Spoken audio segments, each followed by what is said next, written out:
Baiklah, kita akan mengadakan pemeriksaan fisik pada bayi baru lahir. Sebelumnya kita mempersiapkan alat-alat terlebih dahulu. Alat-alat sudah kita persiapkan.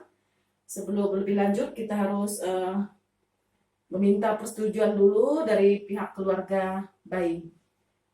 Selamat pagi, Pak, Ibu. Ya, selamat atas kelahiran bayinya ya. Kita akan melakukan prosedur untuk pemeriksaan fisik bayi Bapak dan Ibu. Sebelumnya mungkin bisa terlebih dahulu dibaca dulu ya surat persetujuannya itu. Kalau sudah setuju bisa ditandatangan di bagian bawah. Oke, sudah dibaca? Ya, sudah dibaca. Ya, ditandatangan Pak ya. Ya, baiklah, kita akan melakukan pemeriksaan fisik pada bayi ini. Sebelumnya kita akan mencuci tangan terlebih dahulu.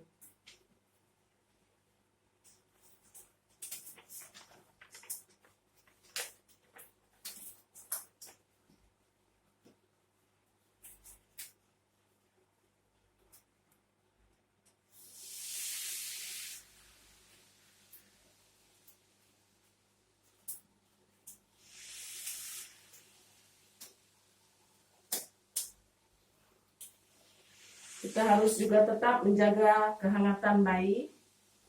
Sebelumnya kita akan memeriksa tanda-tanda vital terlebih dahulu.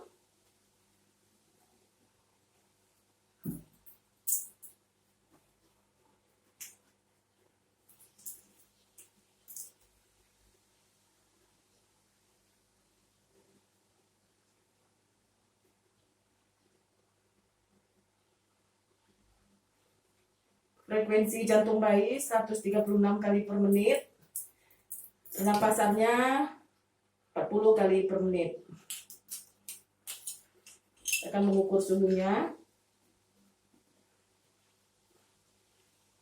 36 derajat Celcius.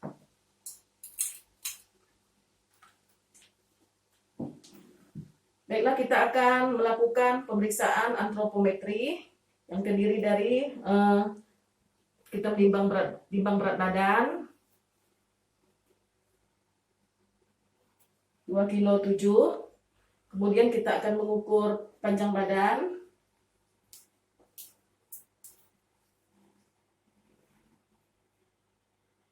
47 cm.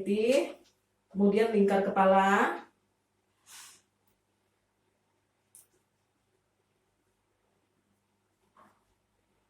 33. Kemudian lingkar dada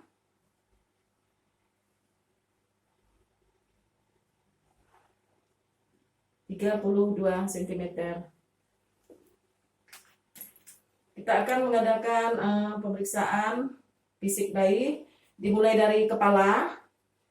Pada kepala tidak terdapat kaput ataupun sepal hematom. Ubun-ubun besar dan ubun-ubun kecilnya normal. Kemudian tidak terdapat cekungan pada bagian kepala. Kemudian kita akan meriksa telinganya simetris dengan mata. Pada telinga tidak terdapat cairan. Kemudian pada mata tidak terdapat pus dan juga bentuk matanya simetris. Tidak terdapat katarak kongenital.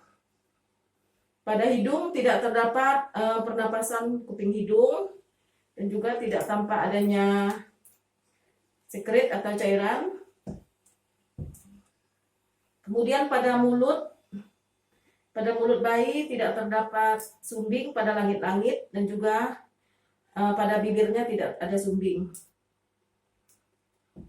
Kita ke bagian leher. Pada bagian leher tidak ada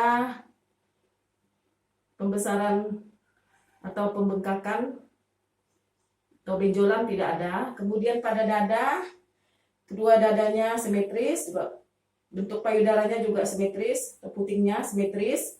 Kemudian bunyi napas dan bunyi jantungnya tadi normal dan teratur. Kemudian pada bahu dan juga pada lengan dan tangan gerakannya aktif, normal. Pada jari-jarinya jumlahnya ada 5, baik kiri maupun kanan. Kemudian kita meriksa perutnya, tidak terdapat ada teraba benjolan atau apapun, tali pusatnya tampak kering. Kalau dia tidak menangis, tali pusatnya tuh lembek saat tidak menangis. Kemudian tidak ada benjolan pada tali pusat. Kemudian juga kita pastikan bahwa tali pusatnya ini kering. Kita ke jenis kelaminnya, baik ini perempuan, labia mayoranya telah menutupi labia minora, terdapat lubang uretra untuk kencing. Kemudian juga tungkai dan kaki. Pada tungkai dan kaki gerakannya normal, ya tampak normal gerakannya. Kemudian jumlah jari kaki kirinya 5 dan jumlah jari kaki kanannya juga ada 5. Kemudian kita meriksa bagian punggung, tidak terdapat ada cekungan ataupun ada spina di bagian punggung. Juga pada kulit masih terdapat sedikit vernik caseosa, warna kulit bayi kemerah-merahan, tidak terdapat bercak-bercak hitam, dan juga pada bayi ini tidak terdapat tanda lahir. Kemudian kita beralih ke pemeriksaan refleks. Refleks Moro itu jika dikejutkan mendengar suara, bayi akan bergerak dan menepukkan bagian kakinya. Kemudian pada refleks routing kita masukkan tangan, dia seperti mencari tangan kita, mulutnya. Kemudian pada refleks gerak menggenggam ya. Kalau ketika kita menyentuh tangannya, dia seperti menggenggam. Gitu.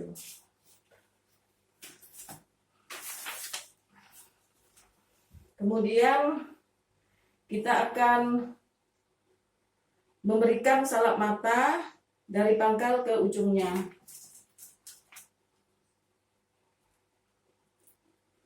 Pada mata kiri dan kanan secara bergantian.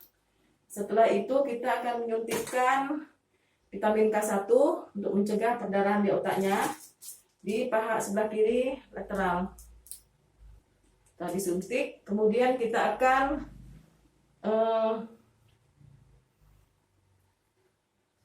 membungkus bayi kembali, memberikan kehangatan pada bayi. Kita akan membedongnya.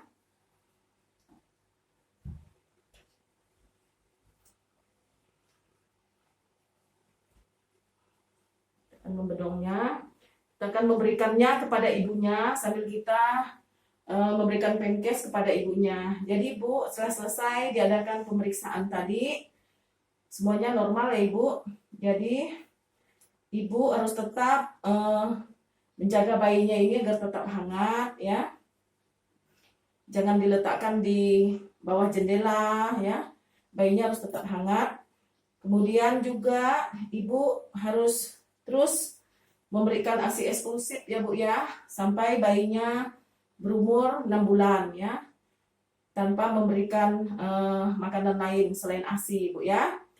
Yang selanjutnya Ibu harus menjaga, tadi kan sudah diperiksa, kalau tali pusatnya ini bersih ya, jangan sampai Ibu pulang ke rumah Ibu memberikan ramuan di tali pusatnya, karena dapat menyebabkan tetanus ya, ataupun kejang-kejang juga ya pada bayi. Dan yang selanjutnya Ibu harus menjaga tali pusatnya ini agar tetap kering ya, kering dan bersih. Selanjutnya saya menjelaskan kepada Ibu beberapa tanda bahaya pada bayi baru lahir. Ya, di antaranya yaitu jika bayinya tiba-tiba tidak mau menyusui, kemudian mulutnya mencucu seperti mulut ikan, bayi Ibu demam tinggi, dan juga mengalami kejang Pak ya, mengalami kejang. Kemudian tali pusatnya ini kotor, bau, bernanah. Kemudian timbul kuningnya pada seluruh tubuh pada 24 jam pertama. Kuning, kemudian diare ya. Jadi itu adalah tanda-tanda bahaya pada bayi baru lahir. Jadi Bapak dan Ibu, jika menemukan salah satu dari tanda yang telah saya sebutkan tadi, harus segera ya membawanya ke fasilitas kesehatan. Ya, jadi nanti 3 hari kemudian kita akan pergi ke rumah Bapak untuk mengadakan kunjungan ulang. Jadi udah jelas tadi Bapak Ibu? Udah jelas ya. Bisa diulang lagi? Ya, ingat ya. Oke. Jadi pesan kami tetap dilakukan apapun nasihat yang telah kami berikan supaya bayinya dapat tumbuh dengan sehat ya Bapak Ibu. Ya demikian telah kita lakukan pemeriksaan fisiknya. Jadi saya kembalikan tetap disusui Bu ya bayinya. Kemudian setelah selesai mengadakan prosedur kita mengemaskan alat. Setelah mengemaskan alat tidak lupa kita mendokumentasikan asuhan pada bayi baru lahir yang telah kita lakukan tadi. Kita mendokumentasikannya di dalam bentuk swab. Demikian tugas yang telah saya lakukan. Kristinawati, mahasiswa RPL. Selamat siang.